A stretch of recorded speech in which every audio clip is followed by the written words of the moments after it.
Fala galera, sejam bem-vindos ao primeiro episódio do Pergunte-me. Aqui são perguntas que eu seleciono lá do meu Instagram, WhatsApp. São perguntas que diversas áreas aí que eu recebo.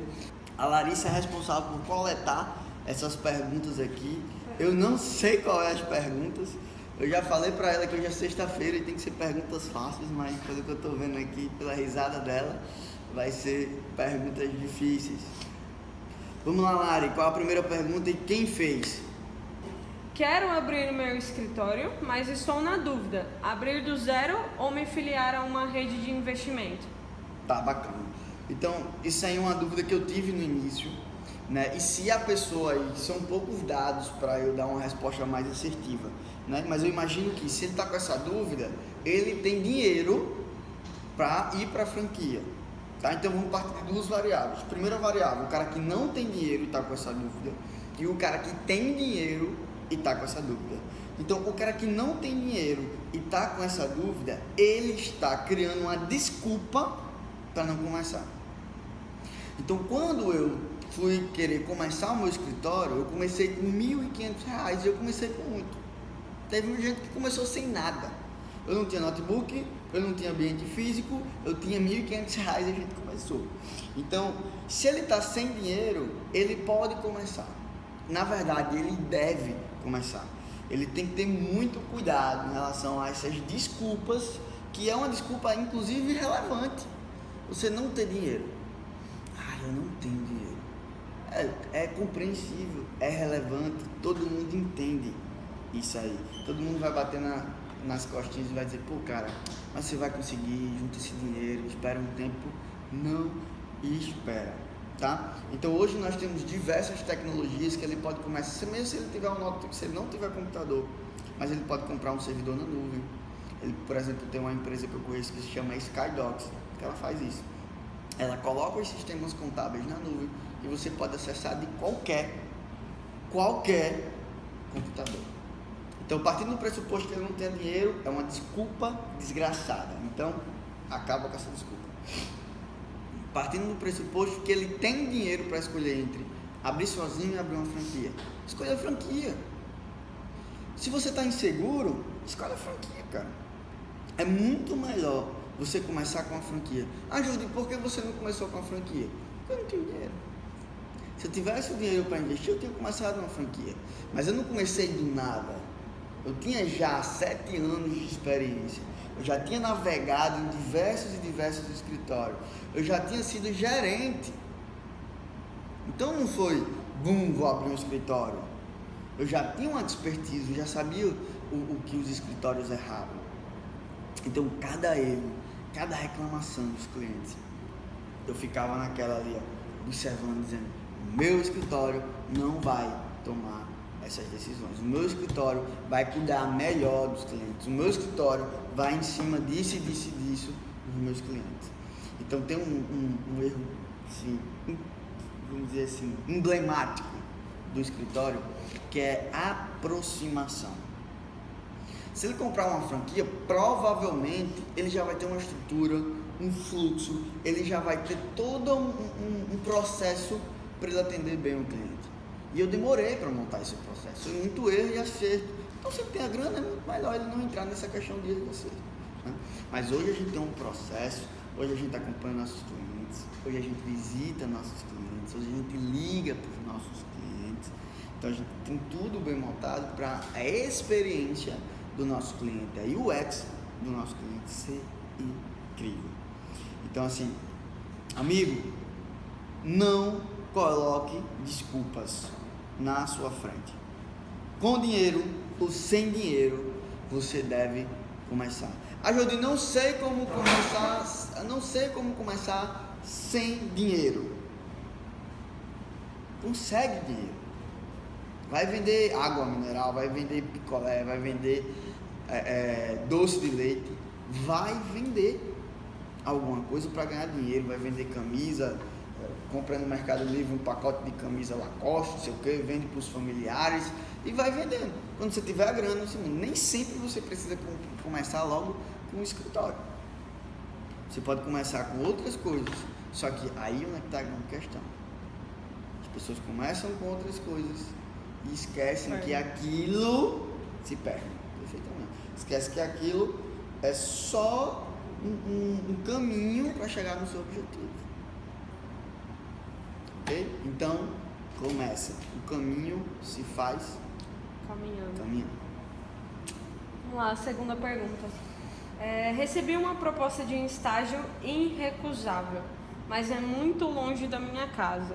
Sei que não vou ter essa oportunidade de novo, mas vai me atrapalhar em faculdade e outras coisas. O que eu faço? Para de ser uma vítima desgraçada. Né? Então, assim, a maioria das dúvidas que eu tenho, né, e eu falo assim, com essa incisão, que é para realmente impactar. Né? A maior dúvida que eu recebo, tudo é voltado na vitimização. Tudo é voltado na vitimização. Então, quando eu comecei, eu morava de favor, na Zona Norte, estudava na Zona Sul, só de ônibus, era mais ou menos 2 horas. Então, o que vai atrapalhar a vida dessa pessoa aí, que eu não sei o nome, é o Netflix. O que vai atrapalhar a vida dele é o WhatsApp. Eu desafio ele a olhar o tempo que ele passa vendo merda na internet. Então, é isso que vai atrapalhar. Não é um estágio distante que vai atrapalhar. Não é uma oportunidade que ele mesmo já está reconhecendo que é uma oportunidade única. Não é isso que vai atrapalhar. O que vai atrapalhar é as decisões erradas. E aí a gente está partindo do pressuposto da vitimização, mas também tem outro caminho aí que é a insegurança. Então muitas vezes a gente está inseguro, provavelmente ele está inseguro, e eu senti essa insegurança também.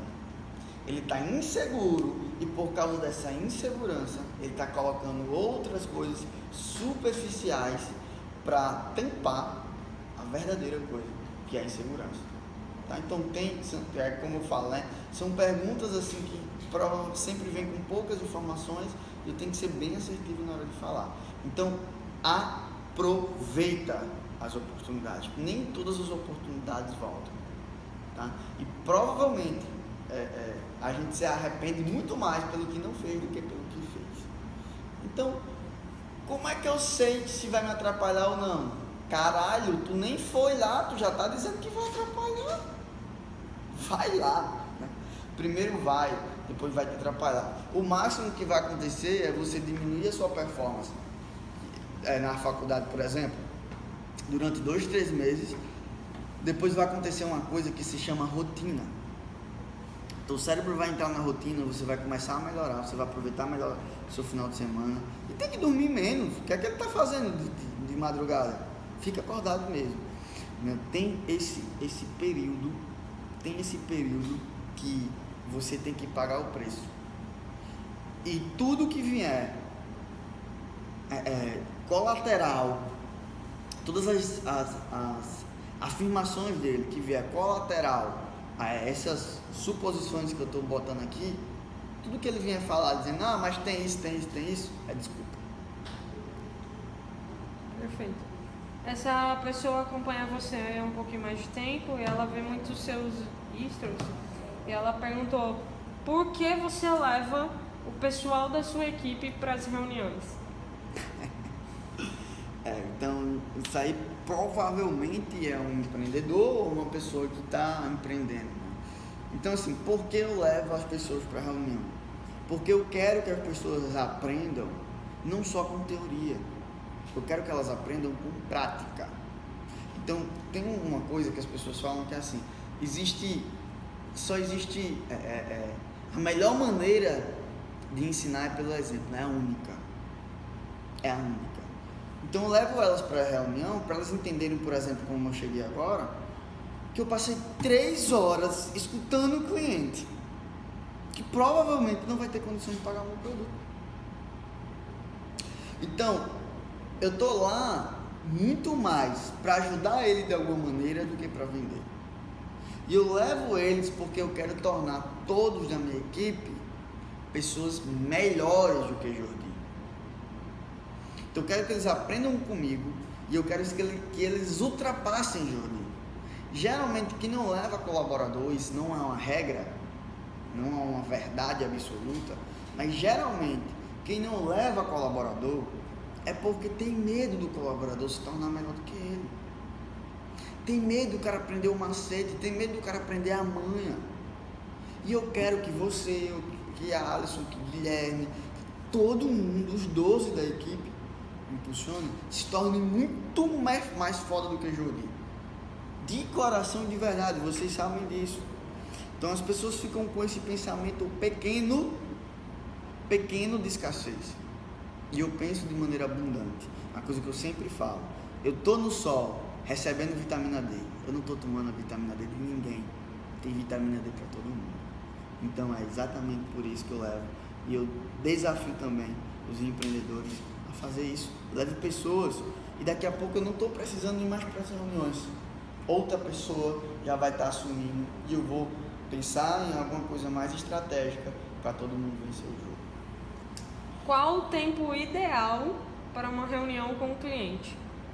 O tempo que você saia de lá com o problema dele resolvido. Próximo. Tô brincando. Então, assim, as variáveis que você tem que analisar em relação a isso não é tempo, não é cliente, não é preço. As pessoas sempre focam na variável errada. Então, qual a variável que você tem que analisar? É o que eu falei no início. De fato, solucionar o problema dele. Aí é onde que entra um cuidado, que a gente já conversou várias vezes sobre isso, que o pessoal muitas vezes se perde em relação a isso. A questão da produtividade das reuniões. Então, se você perceber que a reunião está se conduzindo para conversar balela, para conversar besteira, aí é onde é que entra um hack. Ter pauta, ter horário de início e horário de fim. Inclusive, a gente falhou nisso hoje. A gente poderia ter feito isso com a cliente. Como é a primeira visita, eu não gosto de colocar início e término. Apesar que lá eu disse para ela, eu tenho que sair até 16h30. Então o cliente já fica ligado que ele tem que ser mais objetivo. Sabe de que horas eu saí? 16h47. Então o cliente sempre vai dar uma esticadinha a mais. E o que é que eu fiz em relação a isso? Eu gerei mais valor para ele. Eu me atrasei para ajudar ele, para dar atenção a ele. Ele estava vendo que eu precisava ir embora, mas mesmo assim eu estava lá. E de fato, o horário que eu precisava sair era 16h30. Se atrasar para mim é algo inegociável. E só o fato, Jordi, mas o seu compromisso é com a sua equipe. A equipe vai entender que você estava com o cliente. Horário. Né? Então, se a gente falha nas pequenas coisas, a gente também vai falhar nas grandes coisas. Então, qual o tempo ideal? Você tem que encontrar uma linha tênue entre resolver o problema do cliente e o tempo que você tem. Geralmente, 1 hora é suficiente. Mas se precisar ficar mais, como eu fiquei hoje, 3 horas, eu vou ficar às 3 horas. Se precisar ficar 10 horas, eu vou ficar às 10 horas. Então, sempre o pilar vai ser solucionar o problema do cliente. Certo. A galera tá querendo saber mais da Impulsione, e aí são 2 perguntas em uma, tá? Tá. Quais as funções do pessoal da sua equipe e quantos setores tem na sua empresa? Tá, isso aí decorado é foda, mas vamos lá. Eu vou falar os setores principais, né? Existem hoje subsetores e pessoas responsáveis em relação a isso. Então nós temos o setor de vendas, nós temos o setor financeiro, nós temos o setor contábil, nós temos o setor fiscal, nós temos o setor pessoal, nós temos o setor de marketing e nós temos o setor de suporte também. E eu acredito que são esses. O setor de suporte é o setor de tecnologia, né? O setor mãe de tecnologia, e nós temos também o setor de treinamentos, né? O setor de treinamentos. Só que dentro desses setores tem vários subsetores e todo mundo é responsável por alguma coisa, né? Mas o fato qual é a regra da Impulsione? Resolver o problema do cliente.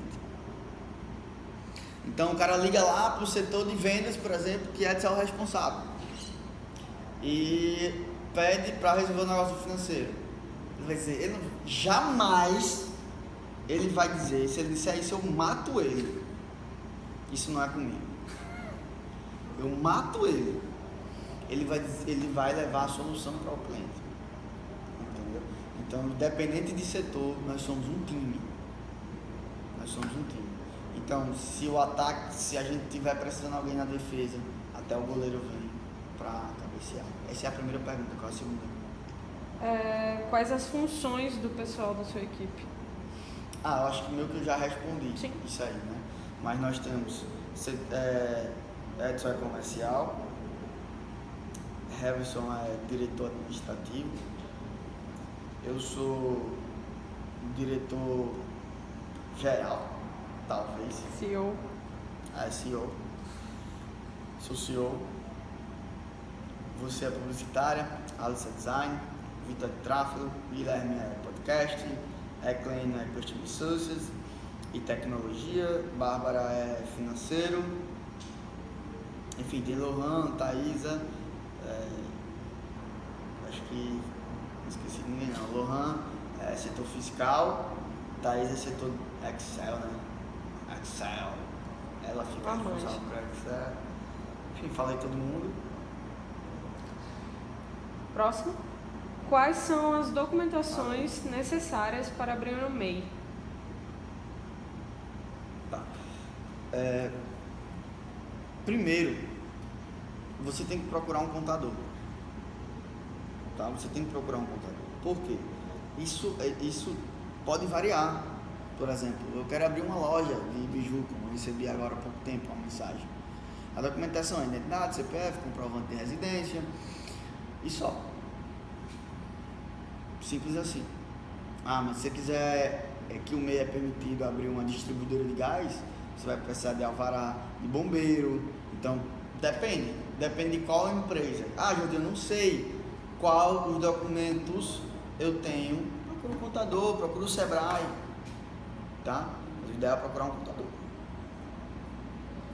Sou estudante de contabilidade e quero empreender. Por onde eu começo? Carreira. Tem uma coisa que minha irmã falava muito, Joyce, que era o seguinte: agora eu estou no momento de construir o meu castelo. 20 anos, tu quer construir teu castelo? Baixa a bola, né? Então assim, aí a gente vai pegar essa metáfora dela, eu gostei muito dessa metáfora dela, de construir o castelo. Então vamos pegar um pedreiro, o cara não sabe de porra nenhuma e quer construir um castelo, o que vai acontecer? Ele vai errar pra caralho. Ele vai errar muito para construir o castelo. Agora, se ele começa como servente, depois ele se torna pedreiro, depois ele se torna, pode entrar, depois ele se torna gerente de obras, depois ele se torna engenheiro, depois, quando ele for construir o castelo dele, vai ser muito melhor, vai ser muito mais rápido, vai ser muito menos erros, porque ele aprendeu com o erro dos outros, tá? Então esse é o primeiro ponto. Navega na tua carreira, isso aí. O segundo ponto é entender se você de fato deve ser um empreendedor, porque tá na moda ser empreendedor. Mas assim, ser empreendedor não significa dizer que você tem que abrir uma porra no CNPJ. Você pode empreender dentro de outras empresas, você pode empreender no seu trabalho. Vou dar um exemplo uma amiga minha, inclusive eu trabalhei nesse escritório, o nome dela é Raquel. Quando eu entrei lá, ela já era gerente do setor, mas ela começou lá como estagiária. E ela tentou várias vezes abrir uma empresa para ela, mas ela quer ficar na CCA. Ela ama a CCA. Ela gosta da CCA. E agora, recentemente, ela se tornou dona de sócia da CCA. Por quê? Porque ela trabalhou mais do que os donos. É natural, o universo não vai perdoar, não vai deixar de recompensar isso. Ela trabalhava mais do que os donos. E as pessoas diziam: tu é besta, Raquel, tu tá trabalhando mais do que os donos, tu é besta, nem os donos fazem isso que tu faz, tu é besta. Pronto, tá aí a besta. Ela é dona do escritório de médio porte agora. Então, em vez de ela montar o dela e navegar todo aquele caminho, ela navegou na história de outra pessoa. Isso é totalmente possível. Querendo ou não querendo, as empresas são... as empresas, né, que se prezam usam a meritocracia. E lá na Impulsiona a gente usa muito isso. Entende? Então, qualquer pessoa pode se tornar sócio. Qualquer pessoa pode abrir um nicho de negócio lá dentro da empresa. Qualquer. Só basta ter. A gente teve um exemplo agora de uma iniciativa que não deu certo. Mas por que não deu certo?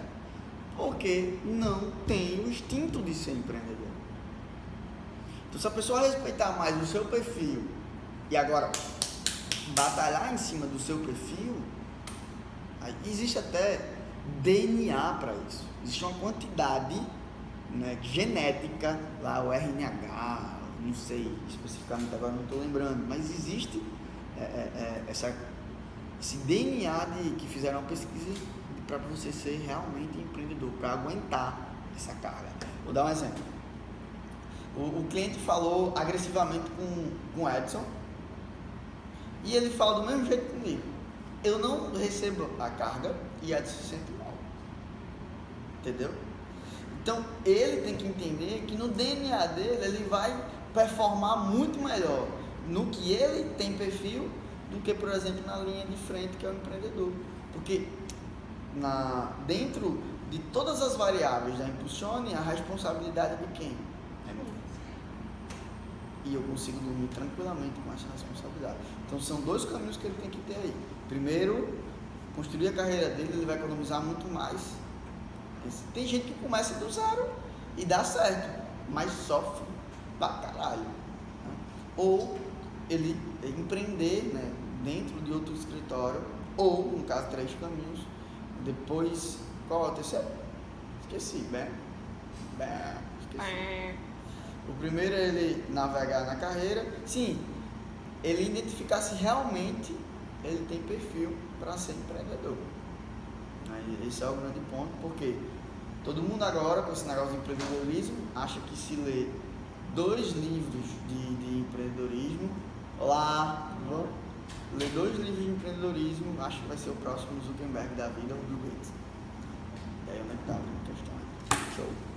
Vocês... falta quantas perguntas aí? Que horas são? O pessoal tá chegando já. A gente pode fazer mais uma. 5 para 6? Acho que dá tempo. Né? Dá. Manda mais um. Você sempre quis ser empreendedor ou foi uma coisa que aconteceu por instinto? Eu nasci em família empreendedora. Eu nasci todas as pessoas da minha família por parte de pai, por parte de mãe. Por parte de mãe tem empresa. E meu pai e minha mãe tinham uma empresa. E aí a gente quebrou. Aí a gente quebrou mesmo. Quebrou de passar fome. Tá? Perdemos tudo. Casa, carro, granja, casa de praia, tudo. E eu nasci nessa época de reconstrução. E nada melhor do que simbolizar a vida do empreendedor, que é altos e baixos, altos e baixos, altos e baixos. A gente está constantemente vivendo altos e baixos. Então, sim, eu nasci empreendedor.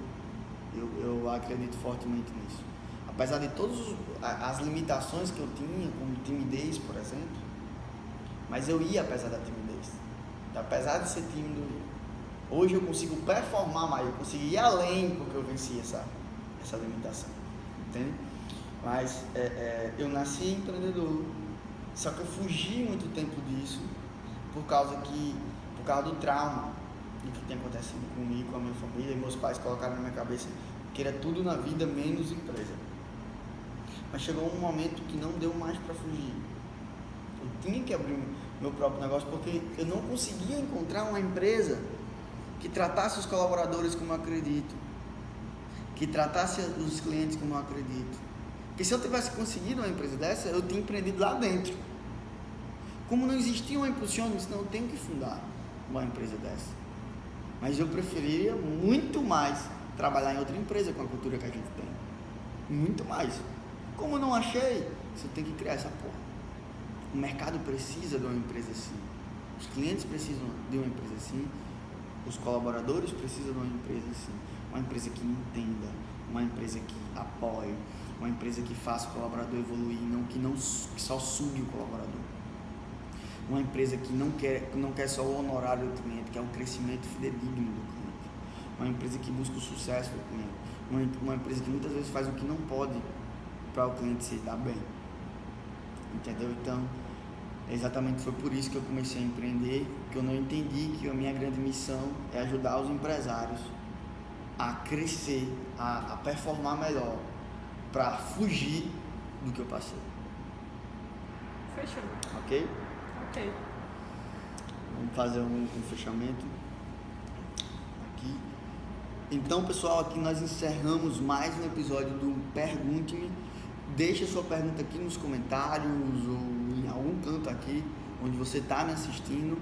Se for no podcast que você está me escutando, eu te convido para vir para minhas redes sociais, @José JORDY da Silva, Jordi da Silva. Venha lá para o meu Instagram, pode me mandar perguntas lá no meu direct e eu estou esperando você aqui, talvez até com a sua pergunta no próximo episódio do Pergunta. Show!